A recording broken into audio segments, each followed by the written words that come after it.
বাংলাদেশের অভ্যন্তরীণ রাজনীতিতে হস্তক্ষেপ করে সময় নষ্ট করেছে ভারত। দাদাগিরি নয়, বন্ধুত্বপূর্ণ সম্পর্ক চায় বিএনপি। নিউ ইয়র্কে মির্জা ফখরুল।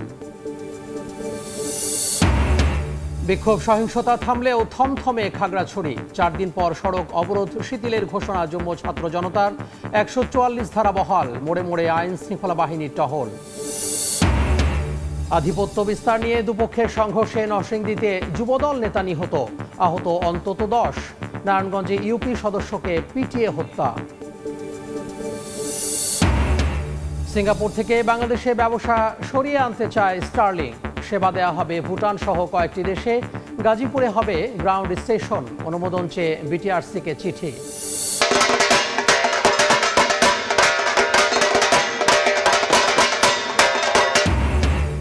চক্ষুদানের মাধ্যমে প্রতিমায় প্রাণ স্থাপন। শারদীয় দুর্গোৎসবের মহাসপ্তমীতে মণ্ডপে মণ্ডপে ভক্তদের আরাধনা। সনাতন ধর্মাবলম্বীদের মাঝে উৎসবের আমেজ।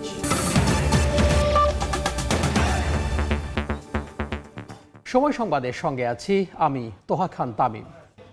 দাদাগিরি নয়, বাংলাদেশের সঙ্গে ভারতের বন্ধুত্বপূর্ণ সম্পর্ক চায় বিএনপি। প্রতিবেশী দেশের সঙ্গে সম্পর্ক উন্নয়নে দলটি আন্তরিক বলে জানিয়েছেন মহাসচিব মির্জা ফখরুল। তিনি মনে করেন, বাংলাদেশের অভ্যন্তরীণ রাজনীতিতে হস্তক্ষেপ করে সম্পর্ক নষ্ট করেছে দিল্লি।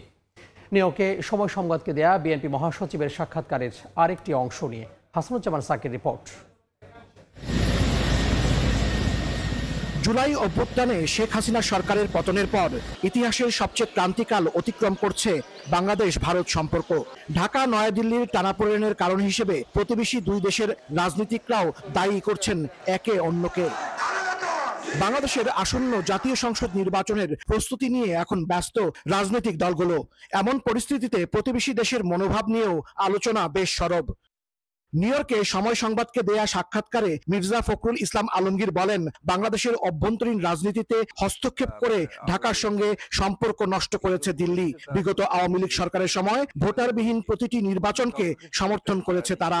এগুলোই তো ক্ষতি করেছে, ভারতেরও ক্ষতি হয়েছে, আওয়ামী লীগেরও ক্ষতি হয়েছে। এগুলো করেই তো তারা ক্ষতিটা নিজেদের করেছে। আমি সে কথাই বলি যে অন্য কাউকে কিছু করতে হয়নি, তারা নিজেদের ক্ষতিটা নিজেরাই করেছে। মানে রাজনীতি থেকে দূরে সরে গিয়ে যখনই আপনি ওই কনস্পিরেসিতে যাবেন, ষড়যন্ত্রের মনে ঢুকবে, তখনই আপনার ক্ষতি হয়ে যাবে। তাই হয়েছে। বিএনপি মহাসচিব মনে করেন, সম্পর্কের এই টানাপোড়েন কাটিয়ে উঠতে ভারতকেই এগিয়ে আসতে হবে। এটা ডিপেন্ড করবে ভারতের উপরে। ভারত যদি চায় যে বাংলাদেশের সঙ্গে সে বন্ধুত্বপূর্ণ শুধু বড় দাদা না হয়ে বন্ধু হয়ে সমস্যা সমাধান করে যে আসতে চাইবে, তখনই সেটা হবে। মির্জা ফখরুল বলেন, ভারত সহ সবার সঙ্গে সুসম্পর্ক চায় বিএনপি, এজন্য আন্তরিকতারও কোনো কমতি নেই। সকল দেশের সঙ্গেই আপনার বন্ধুত্ব করতে চাই। যদি আপনি লক্ষ্য করেছেন যে আমরা সেটাই করছি। আমরা আপনার অন্যান্য দেশগুলোর সঙ্গে আমাদের সম্পর্ক, আমরা বিশেষ করে দেশগুলোর সঙ্গে আমরা তো কথাবার্তা বলছি, যাচ্ছি আসছি। আর ভারতের ব্যাপারটা হচ্ছে, ভারত সঙ্গেও তো আমাদের একটা যোগাযোগটা ছিল, কিন্তু ভারতের উপর নির্ভর করবে যে তারা কতদূর বিএনপির সঙ্গে আপনার জায়গাতে আসবে। দেশের স্বার্থ বিকিয়ে কারো সঙ্গে কোনো সম্পর্ক চায় না বিএনপি, জানান বর্ষিয়ান এই রাজনীতিক। ভারতের সাথে সম্পর্ক উন্নয়নে বিএনপি যে আন্তরিক, এটি পরিষ্কার করেছেন দলটির মহাসচিব মির্জা ফখরুল ইসলাম আলমগীর। এখন ভারত কতটুকু ইতিবাচকভাবে সাড়া দেয় এবং এগিয়ে আসে, সেদিকেই নজর থাকবে সবার। হাসানুজ্জামান সাকি, সময় সংবাদ, নিউ ইয়র্ক, যুক্তরাষ্ট্র। আগারগাঁও নির্বাচন ভবনে প্রধান নির্বাচন কমিশনার এএমএম নাসির উদ্দিনের সঙ্গে বৈঠক করছেন British high commissioner Sarah Cook. সেখানে আছেন সহকর্মী কাউসারা চৌধুরী কুমু। বিস্তারিত জানতে আমরা সরাসরি যুক্ত হব তার সঙ্গে। সকাল 11টায় নির্বাচন কমিশনে আসেন মার্কিন রাষ্ট্রদূত সারাহ কুক সহ 3 সদস্যের প্রতিনিধি দল এবং তারপরই এসে প্রধান নির্বাচন কমিশনার এএমএম নাসির উদ্দিনের সাথে বৈঠকে বসেন এবং এখনও প্রায় 1 ঘন্টার অতিবাহিত হয়েছে, এখনও বৈঠক করছে প্রধান নির্বাচন কমিশনারের সাথে।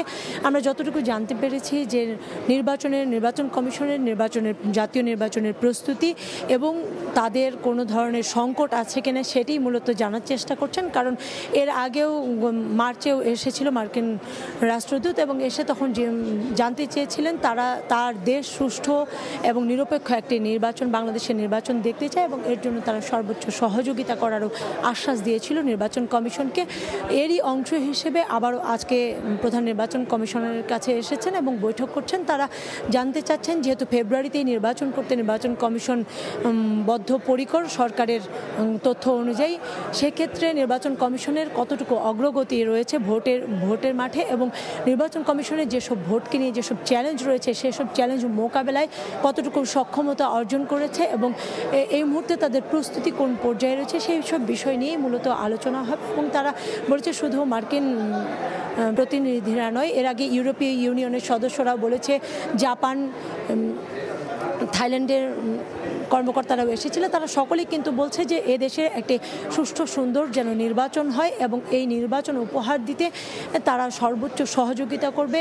অনেকে ইতোমধ্যে তাদের ফান্ডিংও দিয়েছে নির্বাচন কমিশনে, যেমন ইতোমধ্যে হচ্ছে ইউরোপীয় ইউনিয়ন কিন্তু তাদের নির্বাচনী সরঞ্জামও কিছু প্রোভাইড করেছে নির্বাচন কমিশনকে। সেই হিসেবে আসলে বৈঠক শেষ হলেই বলা যাবে যে কি তাদের দাবি বা নির্বাচন কমিশনের কাছে কি জানতে চেয়েছিল। এই ছিল এই মুহূর্তের এখানকার সবশেষ তথ্য আমার কাছে। যুক্ত হয়েছিলাম নির্বাচন কমিশন অফিস থেকে। বিক্ষোভ সহিংসতা থামলেও থমথমে পার্বত্য জেলা খাগড়াছড়ি। 4 দিন পর জেলার সঙ্গে ঢাকা ও চট্টগ্রামের সড়কে অবরোধ শিথিল করেছেন জম্মু ছাত্র জনতা। তবে প্রশাসনের 144 ধারা বহাল রয়েছে আর অস্থিরতা কাটিয়ে স্বাভাবিক পরিস্থিতিতে ফিরতে চান স্থানীয় বাসিন্দারা। এ অবস্থায় সব পক্ষকে সংযত থাকার আহ্বান জানিয়েছে সেনাবাহিনী। সামাজিক যোগাযোগ মাধ্যম ফেসবুকে জম্মু ছাত্র জনতা অবরোধ শিথিলের ঘোষণা দিলেও এখনও থমথমে পরিস্থিতি বিরাজ করছে পার্বত্য জেলা খাগড়াছড়িতে। জনমনে বিরাজ করছে আতঙ্ক। জরুরি প্রয়োজন ছাড়া ঘরের বাইরে বের হচ্ছে না কেউই। রোববার গুইমারায় দুষ্কৃতকারীদের হামলায় 3 পাহাড়ি নিহত হন। পাশাপাশি মেজর সহ 13 সেনা সদস্য, 3 পুলিশ সদস্য এবং আরও অনেকে আহত হন। এর আগে 23 সেপ্টেম্বর এক স্কুল ছাত্রীকে ধর্ষণের অভিযোগ ওঠে। পরিস্থিতি স্বাভাবিক রাখতে 144 ধারা জারি করে প্রশাসন। পুলিশের পাশাপাশি 3 প্লাটুন আর্মড পুলিশ ও 7 প্লাটুন বিজিবি মোতায়েন করা হয়েছে পার্বত্য এলাকায়। আরেক পার্বত্য জেলা রাঙ্গামাটিতে জম্মু ছাত্র জনতার ডাকা অবরোধের তেমন প্রভাব পড়েনি। অবরোধের পক্ষে কাউকে দেখা যায়নি। সোমবার সকালে ঢাকা থেকে ছেড়ে আসা সব গাড়ি প্রবেশ করেছে এ জেলায়। এছাড়া জেলা শহরের সঙ্গে 6 উপজেলার লঞ্চ চলাচলও স্বাভাবিক রয়েছে। তবে অন্যান্য দিনের তুলনায় যাত্রী কিছুটা কম বলে জানায় লঞ্চ মালিক সমিতি। এদিকে পরিস্থিতি স্বাভাবিক রাখতে সবাইকে শান্ত থাকার আহ্বান জানিয়ে বিবৃতি দিয়েছে বাংলাদেশ সেনাবাহিনী। মনিরুজ্জামান প্রান্ত, সময় সংবাদ। নরসিংদীতে আধিপত্য বিস্তার নিয়ে দুপক্ষের সংঘর্ষে গুলিবিদ্ধ হয়ে নিহত হয়েছেন যুবদল নেতা সাদেক মিয়া। সংঘর্ষে আহত হয়েছেন অন্তত 10 জন। স্থানীয় জানান, বেশ কয়েকদিন ধরেই সদর উপজেলার আলোকবালি ইউনিয়নের মুরাদনগর গ্রামে আধিপত্য বিস্তারকে কেন্দ্র করে দুপক্ষের মধ্যে উত্তেজনা বিরাজ করছিল। দফায় দফায় ঘটে সংঘর্ষের ঘটনাও। এর জেরে সোমবার সকালে দুপক্ষ আবারও সংঘর্ষে জড়ায়। এতে গুলিবিদ্ধ হয়ে ইউনিয়ন যুবদলের যুগ্ম আহ্বায়ক সাদেক মিয়া নিহত হন। আহত হন অন্তত 10 জন। এলাকাটির পরিস্থিতি নিয়ন্ত্রণে রাখতে অতিরিক্ত পুলিশ মোতায়েন করা হয়েছে। এদিকে নারায়ণগঞ্জের 2500 ইউপি সদস্যকে পিটিয়ে হত্যা করা হয়েছে। তার বিরুদ্ধে চাঁদাবাজির অভিযোগ রয়েছে। সাবেক প্রধানমন্ত্রী শেখ হাসিনা ও সাবেক স্বরাষ্ট্রমন্ত্রী আসাদুজ্জামান খান কামাল সহ 3 জনের বিরুদ্ধে মানবতা বিরোধী অপরাধ মামলায় তদন্ত কর্মকর্তার দ্বিতীয় দিনের সাক্ষ্য গ্রহণ চলছে। আন্তর্জাতিক অপরাধ ট্রাইব্যুনাল 1-এ 54তম সাক্ষী হিসেবে সাক্ষ্য দিচ্ছেন তিনি। রোববার জুলাই আন্দোলনে হত্যাযজ্ঞের 17টি ভিডিও ট্রাইব্যুনালে দেখানো হয়, যা সরাসরি সম্প্রচার করা হয় রাষ্ট্রীয় টেলিভিশনে। এ সময় আবেগঘন পরিস্থিতির সৃষ্টি হয় এজলাসে। প্রসিকিউশন বলছেন, আত্মরক্ষার্থে নয়, পরিকল্পিতভাবে গণহত্যা চালানো হয় জুলাই আগস্টের আন্দোলনে। মামলার তদন্ত কর্মকর্তার সাক্ষ্য ও জেরা শেষ হলে যুক্তিতর্ক উপস্থাপন শেষ হলে রায়ের দিন ধার্য করবেন আন্তর্জাতিক অপরাধ ট্রাইব্যুনাল। এছাড়া জুলাই গণঅভ্যুত্থানের প্রথম শহীদ আবু সাইদ হত্যা মামলার সাক্ষ্য গ্রহণ চলছে।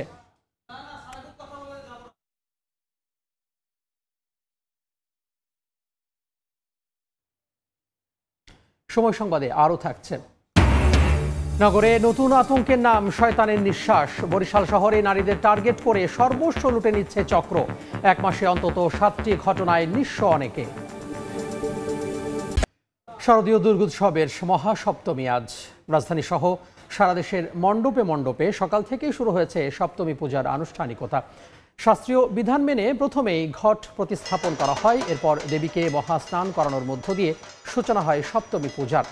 স্নান শেষে প্রাণ প্রতিষ্ঠার পর শুরু হয় পূজার মূল আচার। 16 উপাদানে সম্পন্ন হয় সপ্তমীর এই পূজা। দিনভর চণ্ডীপাঠ ও মন্ত্রোচ্চারণের পাশাপাশি ভক্তরা অঞ্জলি দেবেন। সনাতন ধর্মাবলম্বীদের বিশ্বাস, এই তিথি থেকেই জাগ্রত হবে দেবী দুর্গা। 10 হাতে দমন করবেন সব অমঙ্গল আর অশুভকে। পুজোতে আমি একটু মজা করব, আর একটু মা দুর্গাকে দেখব, আর পুজো তো করতে আমার ভালো লাগে। আত্মীয় স্বজন বন্ধু বান্ধব নিয়ে সবাই মজা করব, সারাদিন ঘুরবো। দেশের সব প্রতিটি মানুষকে সুস্থ এবং সুন্দর রাখে, এইটুকুই শুধু আমার চাওয়া। মা আসার পরে মার কাছে চাবো যে নিজে যাতে একটু ভালো থাকি, কিছু হোক, মানে প্রতিটা মানুষের মা বাবা যাতে ভালো থাকে, সবাই যাতে সুখে শান্তি থাকতে পারে। মা প্রতি বছর যখন মরতে আসে, আমরা নিজেদের মনের আকাঙ্ক্ষা সবই মার কাছে খুলে বলতে চাই। এই মুহূর্তে রাজধানীর ঢাকেশ্বরী মন্দিরে আছেন সহকর্মী উম্মে হানি এবং চট্টগ্রামের একতা সংঘ পূজা মণ্ডপে আছেন ফেরদৌস লিপি। আমরা প্রথমে যাচ্ছি হানির কাছে। ঢাকের বাদ্য, উলুধ্বনি এবং আরতির মাধ্যমে কিন্তু আজকে শেষ হলো শারদীয় দুর্গাপূজার সপ্তমীর সকালবেলা। এবং একটু আগেই কিন্তু এখানে অঞ্জলি দেয়া হয়েছে এবং পুরোহিত আরতি দিয়েছেন এবং ভক্তকে দেয়া হয়েছে পুষ্পাঞ্জলি। এবং এ সময় ভক্তরা আসলে প্রাণ ভরে দেবীর কাছে প্রার্থনা করেছেন। যেহেতু আজকে প্রাণ প্রতিষ্ঠিত হলো দেবী দুর্গার, সেহেতু কিন্তু ভক্তরাও দেবীকে ভক্তি দিয়েছেন। আবার আমরা অনেকের সাথে কথা বলেছি, তারা কিন্তু বলছেন তারা এই দিনটির জন্যই আসলে অপেক্ষায় থাকেন, যাতে সারা বছর তারা অপেক্ষায় থাকেন যে দেবী দুর্গা তাদের মনোবাসনা পূরণ করে দেশ ও দশের মঙ্গল বয়ে নিয়ে আসবেন। এবং একটু আগে কিন্তু এখানে পুরোহিত পূজা শেষ করে ভক্তদের নিয়ে কিন্তু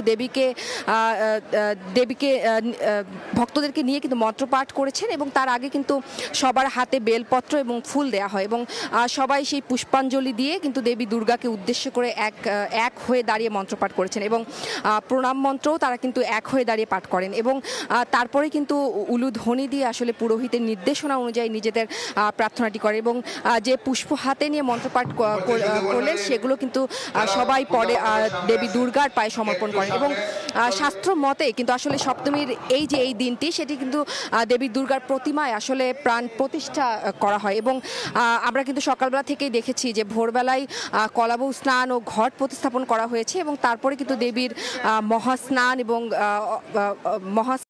আচার অনুষ্ঠান রয়েছে, সেগুলো কিন্তু পালনের পর মন্ত্রপাঠের মধ্যে দিয়ে কিন্তু আসলে দেবীকে প্রাণ সঞ্চার করা হয়েছে। এবং এর মধ্যে দিয়ে কিন্তু দেবী প্রতিমা আসলে রূপ নেন জীবন্ত দেবীতে। এবং এখন যে অবস্থাটি চলছে মণ্ডপে, সেটি হচ্ছে যে সকালের যে পুজোর আনুষ্ঠানিকতা ছিল সেগুলো কিন্তু আসলে শেষ হয়েছে এবং এখন ভক্তরা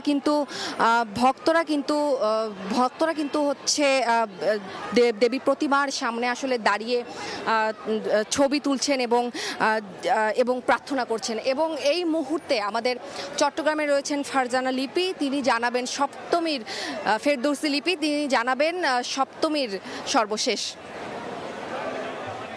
ভক্তদের পদচারণায় মুখর চট্টগ্রাম নগরীর প্রতিটা মণ্ডপ এবং সকাল থেকে আমরা দেখেছি যে যারা সনাতন ধর্মের ভক্তরা আছেন তারা কিন্তু মণ্ডপগুলোতে আসছেন, ঘুরছেন। এই মুহূর্তে আমরা চট্টগ্রামের আগ্রাবাদে যে মণ্ডপটিতে দাঁড়িয়ে আছি, এটা হচ্ছে একতা সংঘের পূজা মণ্ডপ এবং এই মণ্ডপে যে থিমটা আমরা দেখছি সেটা হচ্ছে পুরোটা একটা গ্রামীণ যে আবহ সেটা তোলা হয়েছে এবং গ্রামীণ গৃহস্থী বাড়ির যে দৃশ্যগুলো সেগুলো আমরা মণ্ডপে দেখতে পাচ্ছি। এবং মূল যে প্রতিমা দেবী দুর্গা, সেটাও কিন্তু সে আবহে তৈরি করা হয়েছে। এবং আপনারা জানেন যে এবার চট্টগ্রামে প্রায় 287টি মণ্ডপে পূজা অনুষ্ঠিত হচ্ছে নগরীতে। এবং এই যে মণ্ডপগুলো নিরাপত্তায় কিন্তু আমরা দেখেছি যে প্রশাসনের পক্ষ থেকে, বিশেষ করে আইন শৃঙ্খলা রক্ষাকারী বাহিনীর পক্ষ থেকে কিন্তু কয়েক স্তরে নিরাপত্তা ব্যবস্থা নেওয়া হয়েছে।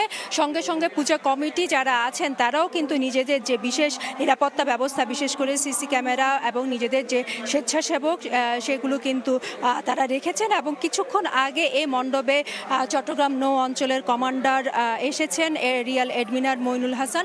তিনি কিন্তু মণ্ডপটা ঘুরে দেখেছেন এবং এখানে যারা কর্তব্যরত আছেন, অর্থাৎ যারা মন্দির কমিটির রয়েছেন তাদের সাথে কথা বলেছেন এবং সব ধরনের নিরাপত্তা এবং সম্প্রীতির মধ্য দিয়ে যেন শারদীয় দুর্গা উৎসব পালিত হয় সে আশ্বাস তিনি দিয়ে গেছেন। এবং আজকে যে মহাসপ্তমী, এই সপ্তমীর দিন থেকেই কিন্তু আসলে মূল যে আনুষ্ঠানিকতা দুর্গাপূজার সেটা শুরু হয়েছে। এবং সেই কারণে আমরা দেখেছি সকাল থেকে কিন্তু দল বেঁধে যারা ভক্তরা আছেন তারা কিন্তু বিভিন্ন মণ্ডপে যাচ্ছেন। আর যেহেতু চট্টগ্রামের যে মণ্ডপগুলো সেগুলো জানেন যে বিভিন্ন ধরনের থিম নিয়ে হয়, সে আকর্ষণীয়তার কারণে দেখা গেছে যে শুধু সনাতন ধর্মের না, অন্যান্য যে ধর্মের তারাও কিন্তু আসে এবং দল বেঁধে কিন্তু এক পাড়া থেকে আরেক পাড়া যে মণ্ডপগুলো আছে তারা বেশ আনন্দ নিয়ে কিন্তু তারা ঘুরে। তো এই ছিল আমার কাছে এখনো পর্যন্ত চট্টগ্রামের পূজা মণ্ডপ থেকে সর্বশেষ।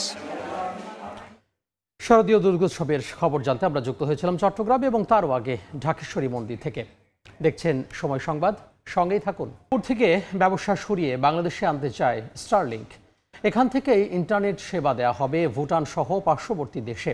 এ লক্ষ্যে গাজীপুরে হাইটেক পার্কে বিশ্বের সবচেয়ে বড় গ্রাউন্ড স্টেশন বসাচ্ছে প্রতিষ্ঠানটি। বিটিআরসিকে দেওয়া চিঠিতে বাংলাদেশকে হাব করে অন্য দেশে ডাটা পরিবহনের অনুমোদন চেয়েছে তারা, যেখানে সরকারের কোনো নিয়ন্ত্রণ থাকবে না। তবে স্টারলিংকের আবেদনের বিষয়ে এখনও কোনো সিদ্ধান্ত নেয়নি নিয়ন্ত্রক সংস্থা। শুভ খানের রিপোর্ট।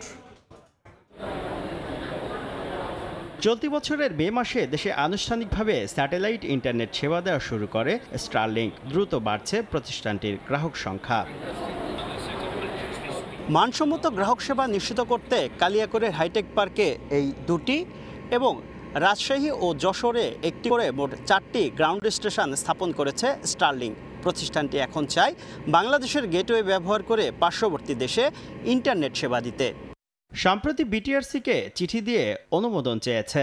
খাত সংশ্লিষ্টরা বলছেন বর্তমানে ভুটানের গ্রাহকদের সিঙ্গাপুরের গ্রাউন্ড স্টেশনের মাধ্যমে ইন্টারনেট সেবা দিচ্ছে স্টারলিংক, যা ব্যয়বহুল আবার লেটেন্সি অনেক বেশি। চিঠিতে সামিট, ফাইবার অ্যাট হোম ও বাংলাদেশ সাবমেরিন কেবল কোম্পানি থেকে আইপিএলসি এবং আনফিল্টার্ড আইপি ব্যান্ডউইথ কিনে বাংলাদেশের গেটওয়ে থেকে সিঙ্গাপুর ও ওমান পপে ডাটা পরিবহন করার অনুমতি চায় প্রতিষ্ঠানটি। বিদেশি গ্রাহকদের জন্য যে আন্তর্জাতিক লিঙ্কটি যাবে স্টারলিংক চায় সেখানে সরকার কোনো ফিল্টার বা ব্লক করবে না। তবে বাংলাদেশি ব্যবহারকারীদের ইন্টারনেট সেবা স্থানীয় আইআইজি হয়ে যাবে এবং আইন অনুযায়ী সব ধরনের নিরাপত্তা, ফিল্টারিং ও কন্টেন্ট ব্লকিং মানা হবে। আমাদের পাশে যে ল্যান্ডলক যে কান্ট্রিগুলো আছে, নেপাল, ভুটান, সেসব দেশের যারা স্টারলিংক গ্রাহক তাদের ট্রাফিকটা এখন এটা পৌঁছচ্ছে সিঙ্গাপুর বা মঙ্গোলিয়া বা অন্য কোনো দেশ দিয়ে। এই ব্যবসাটা পাচ্ছে সিঙ্গাপুর বা মঙ্গোলিয়া। স্টারলিংক আমাদেরকে সুযোগ তৈরি করে দিয়েছে সে ট্রানজিট ব্যবসার ভেতরে ঢোকার। নেপাল, ভুটানের ইউজারদের ইন্টারনেট কি ব্যবহার করে না করে সেটা যদি বাংলাদেশ নজরদারি করতে চায় তাহলে এই ব্যবসা কখনো হবে না। বিটিআরসি বলছে এনজিএসও গাইডলাইন পর্যালোচনা এবং দেশের স্বার্থ বিবেচনায় সিদ্ধান্ত নেওয়া হবে। অ্যাপ্লিকেশন পাঠিয়েছে ওরা, কিন্তু ওদের সাথে ওই টেকনিক্যাল অ্যারেঞ্জমেন্টটা এখনো ক্লিয়ার করে নাই। এটা নিয়ে আলোচনা হচ্ছে। আমরা যদি দেখি যে না আমাদের দেশের বিদ্যমান আইন এবং গাইডলাইন অনুযায়ী দেওয়া সম্ভব তাহলে দিব, নাহলে দিব না। সংশ্লিষ্টরা বলছেন এক দেশের ট্রাফিক যখন অন্য কোনো দেশের মধ্য দিয়ে ভিন্ন কোনো দেশে যায় তা সাধারণত মধ্যবর্তী দেশের ফিল্টারিং এর আওতায় থাকে না। বর্তমানে বাংলাদেশের সকল ইন্টারনেট ট্রাফিক সিঙ্গাপুর কিংবা ভারতের মধ্য দিয়ে যায়, যা ওই সকল দেশের ফিল্টারিং এর আওতার বাইরে রয়েছে। শুভ খান, সময় সংবাদ, ঢাকা। ফুরিয়ে আসছে বাংলাদেশে আশ্রিত রোহিঙ্গাদের সহায়তার তহবিল। এরই মধ্যে তৈরি হয়েছে জ্বালানি সংকট, ব্যাহত হচ্ছে শিক্ষা ও স্বাস্থ্য সেবাও। দ্রুত তহবিল সংগ্রহ করা না গেলে ক্যাম্পে খাদ্য, জ্বালানি সহ তৈরি হতে পারে নিরাপত্তার ঝুঁকিও। এমনকি জীবিকার তাগিদে ক্যাম্প ছাড়ার চেষ্টা করছে অনেক রোহিঙ্গারা, জড়িয়ে পড়ছে সংঘাতেও। তবে জাতিসংঘে রোহিঙ্গা সম্মেলন প্রত্যাবাসন ও তহবিল ঘাটতি নিরসনে ভূমিকা রাখবে বলে মনে করছেন শরণার্থী ত্রাণ ও প্রত্যাবাসন কমিশনার। মোহাম্মদ ফরজের ক্যামেরা বিস্তারিত সুজাউদ্দিন রুবেলের রিপোর্টে। 2017 সালের 25শে আগস্ট মিয়ানমার সেনাবাহিনীর নিপীড়ন থেকে প্রাণ বাঁচাতে কক্সবাজারে আশ্রয় নেয় লাখ লাখ রোহিঙ্গা। সময়ের সঙ্গে সঙ্গে সেই সংখ্যা এখন 13 লাখ ছাড়িয়েছে। প্রতি বছর ক্যাম্পে জন্ম নিচ্ছে 30,000 শিশু। বিশাল এই জনগোষ্ঠীর খাদ্য, চিকিৎসা, শিক্ষা ও নিরাপত্তা নিশ্চিত করতে প্রয়োজন বিপুল অর্থায়ন। চলতি বছর $934.5 মিলিয়ন বিপরীতে এসেছে মাত্র 60% তহবিল। আর গাজা ও ইউক্রেন সংকটে আন্তর্জাতিক সম্প্রদায় ভুলতে বসেছে রোহিঙ্গা ইস্যু। এমন অবস্থায় অর্থাভাবে কি সংকট তৈরি হয়েছে এবং কি হতে পারে তা সময় সংবাদকে জানান শরণার্থী ত্রাণ ও প্রত্যাবাসন কমিশনার। নভেম্বরের পরে WFP ফুড সাপোর্টটা কন্টিনিউ করতে পারবে কিনা, ইভেন $12 তো দেয়া হচ্ছে, তার কমও কতটুকু করতে পারবে এই বিষয় নিশ্চিত না। গ্যাসের অলরেডি সংকট শুরু হয়ে গেছে। অন্যান্য সেক্টর, বিশেষ করে এডুকেশন তো খুবই সাফারিংয়ের মধ্যে যাচ্ছে। তহবিল ঘাটতির কারণে ক্যাম্পে রোহিঙ্গাদের মধ্যে তৈরি হয়েছে অনিশ্চয়তা। জীবিকার তাগিদে অনেকে ক্যাম্প ছেড়ে বাইরে যাওয়ার চেষ্টা করছে, যা নিরাপত্তার জন্য হুমকি।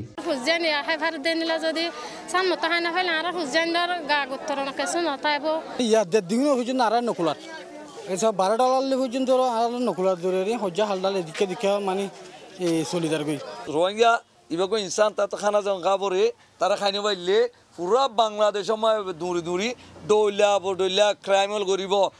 এই সংকট নিরসনে গত 24 থেকে 26 আগস্ট কক্সবাজারে আয়োজন করা হয় অংশীজন সংলাপ।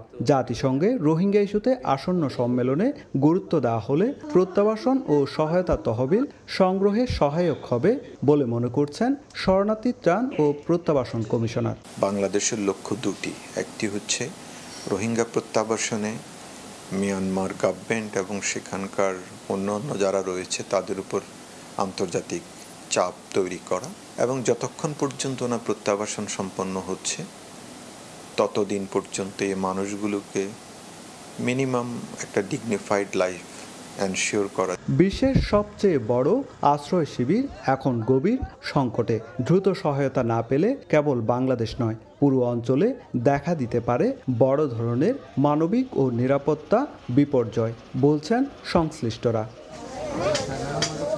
সুজাউদ্দিন রুবেল, সময় সংবাদ, কক্সবাজার।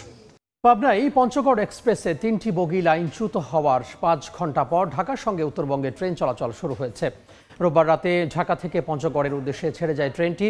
ভোরে পাবনার ভাঙ্গুড়া রেল স্টেশনের কাছাকাছি পৌঁছালে ইঞ্জিন সহ 3টি বগি লাইনচ্যুত হয়। এ সময় যাত্রীরা আতঙ্কে ট্রেন থেকে লাফিয়ে নামেন, তবে এই ঘটনায় কোনো হতাহতের খবর পাওয়া যায়নি। বগি লাইনচ্যুত হলে উত্তরবঙ্গের সঙ্গে ঢাকা ট্রেন চলাচল বন্ধ হয়ে যায়। পরে রিলিফ ট্রেন উদ্ধার কাজ শেষে 5 ঘন্টা পর স্বাভাবিক হয় রেল যোগাযোগ।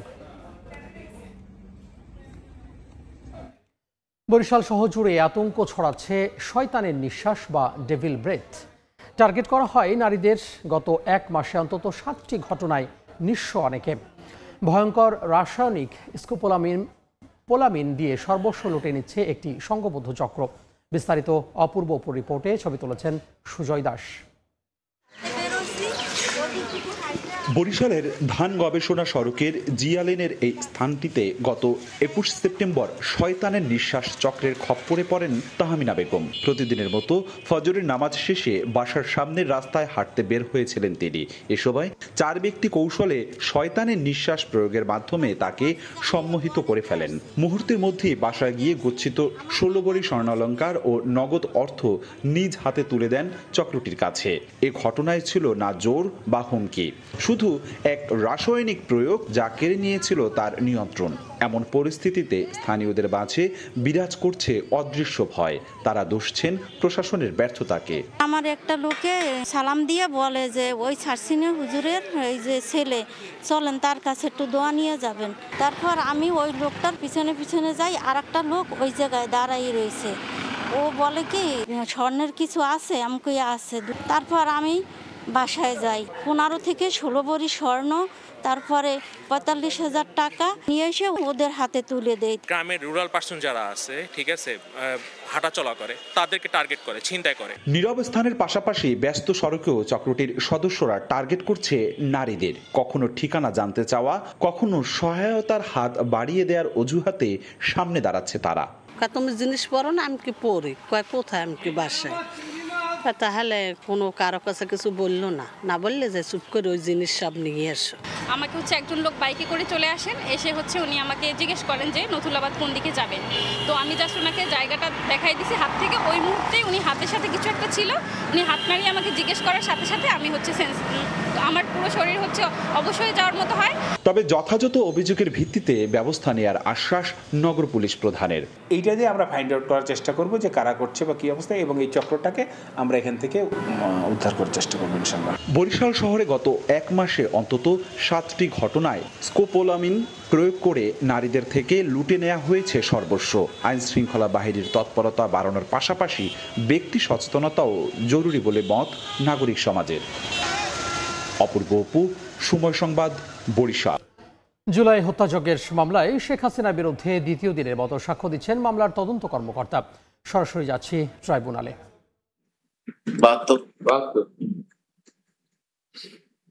জি না 73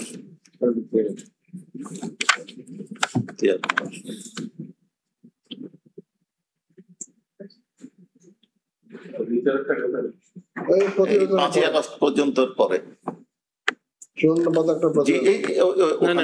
নির্যাতন আগের লাইনে না প্রতিবেদনের পর এখানে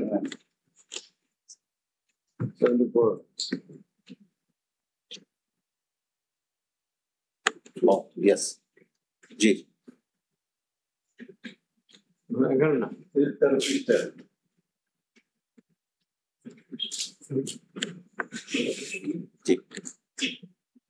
পরে তাহলে এই সেই গেজেটটা কেটে দেন, এটা কেটে দেন।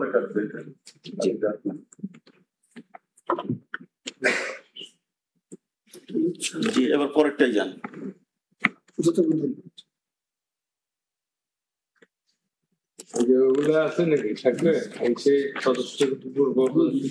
এগুলো থাকবে না, এগুলো তো হলো সিগনেচার এবং জব্দ তালিকা।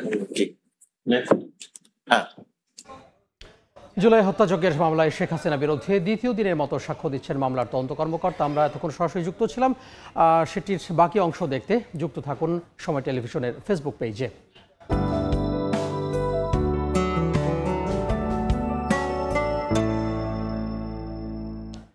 দেখে নেব এখনকার বাতাসের মানসূচক।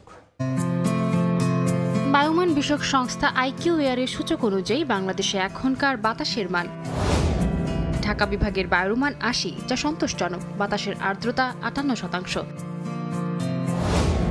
চট্টগ্রাম বিভাগে বায়ুর মান 60, এটিও সন্তোষজনক, বাতাসের আর্দ্রতা 73। রাজশাহী বিভাগে বায়ুর মান 100, যা সন্তোষজনক, আর্দ্রতা 60।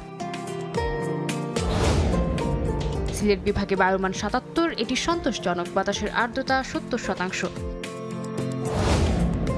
খুলনা বিভাগের বায়ুমান 68, যা সন্তোষজনক, বাতাসের আর্দ্রতা 68।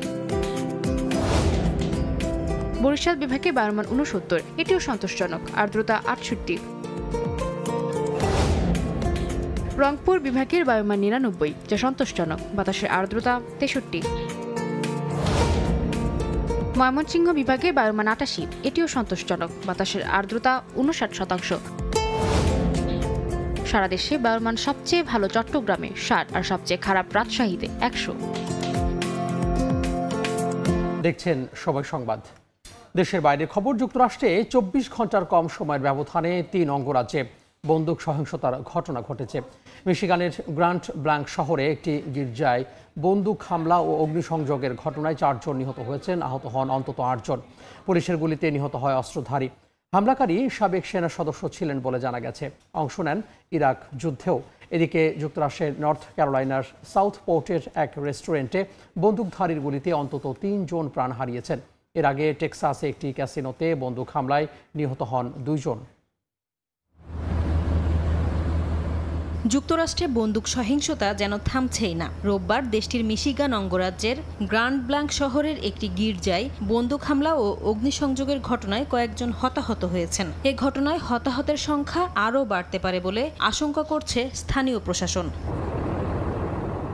প্রত্যক্ষদর্শীরা জানান, গাড়ি নিয়ে গির্জার দরজা ভেঙে ভেতরে ঢুকে পড়ে হামলাকারী। গুলি চালাতে চালাতে এক পর্যায়ে আগুন ধরিয়ে দেয়।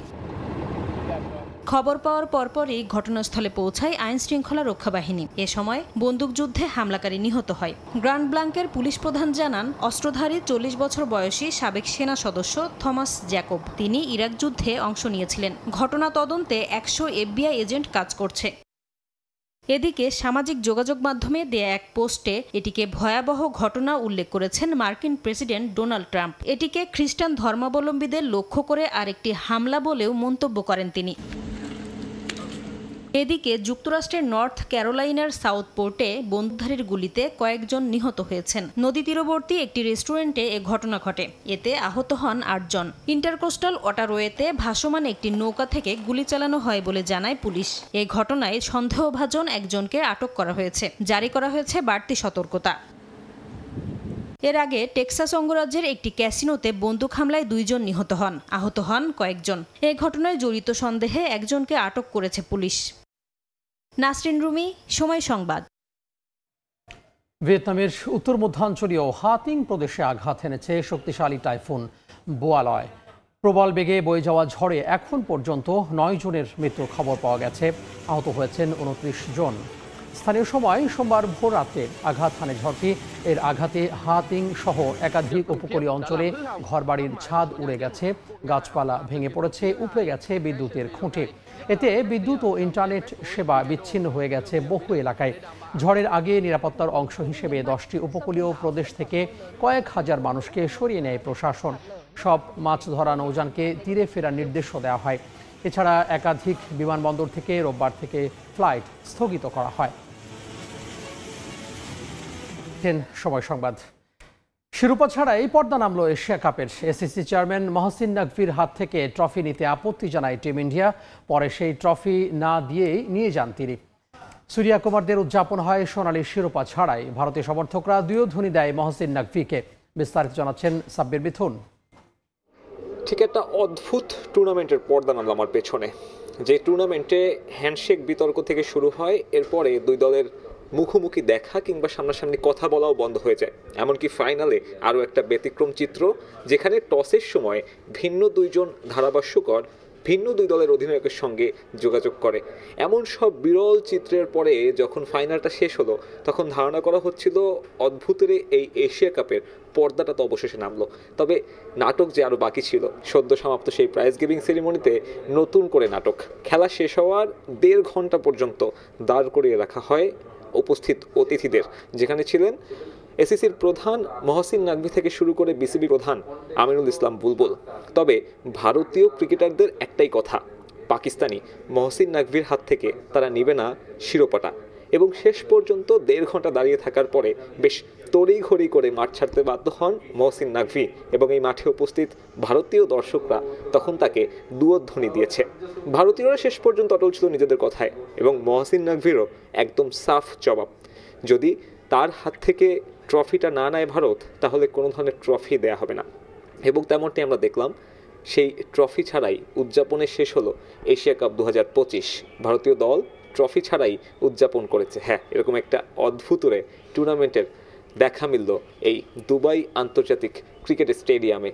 এবং মহসিন নাকভি কিন্তু সেই প্রাইজ গিভিং সেরিমনিতে শুধুমাত্র একটা পুরস্কারই দিয়ে ক্রিকেটার এসিসির প্রধান মহসিন নাকভিকে। এবং সব মিলিয়ে অদ্ভুতরে এই টুর্নামেন্টের পর্দাটা অবশেষে নামলো। পর্দা নামলেও এই ঘটনার রেশ থেকে যাবে বহুদিন। ভারত পাকিস্তানের এই হাত না মেলানোর যে কালচারটা শুরু হলো, সেই কালচার আদৌ থামবে কিনা সেটাই এখন দেখার বিষয়। দুবাই থেকে সাব্বির মিথুন, সময় সংবাদ। সময় সংবাদের শীর্ষ সংবাদগুলো জানিয়ে দিব আরও একবার। বাংলাদেশের অভ্যন্তরীণ রাজনীতিতে হস্তক্ষেপ করে সম্পর্ক নষ্ট করেছে ভারত। দাদাগিরি নয়, বন্ধুত্বপূর্ণ সম্পর্ক চায় বিএনপি। নিউ ইয়র্কে মির্জা ফখরুল।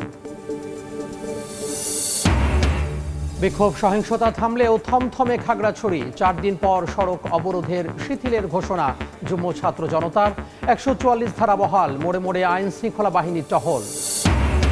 এবং আধিপত্য বিস্তার নিয়ে দুপক্ষের সংঘর্ষে নরসিংদীতে যুবদল নেতা নিহত, আহত অন্তত 10। নারায়ণগঞ্জে ইউপি সদস্যকে পিটিয়ে হত্যা।